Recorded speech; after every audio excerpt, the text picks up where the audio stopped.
Yeah, Peter's called in from Coonabarabran. Peter, you're part of a New South Wales coal seam gas blockade, so I guess you're pro breaking the law if it's for something you really believe in?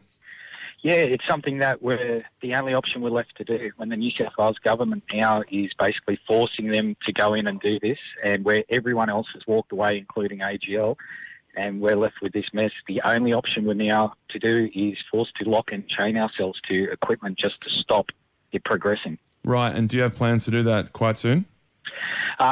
It's what we've been doing for the last 3 months daily, and we've been doing it for years now. So we're slowing them down, but we're not stopping them until the government come to the table and actually put an end to this in New South Wales. Okay, it's interesting. I mean, you've got a very strong conviction about what you're doing, but do you think it's a dangerous precedent that if people start breaking laws potentially in lots of different areas because of what they think's right, that we could end up with kind of total chaos?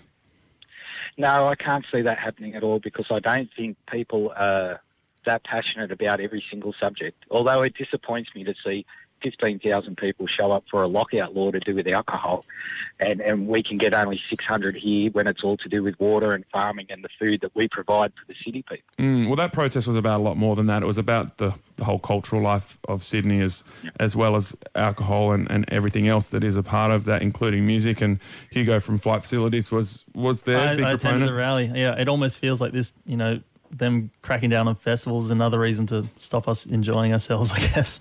Yeah. Peter, did you want to jump in there? No, look, I mean, people have got their things that they feel passionate about. I feel fairly passionate about the water I have to drink and the food I have to eat. And so should the city folk too, because we're the ones providing that for you. Yeah, and I think a lot of city folk do as well, and they often go up and join in these protests. We were talking to David Pocock last week on the show, who chained himself to a bulldozer to try and stop a coal mine at Maules Creek. It's interesting to see when people decide to really take that kind of stand. Great to speak to you, Peter. Thanks so much for calling in.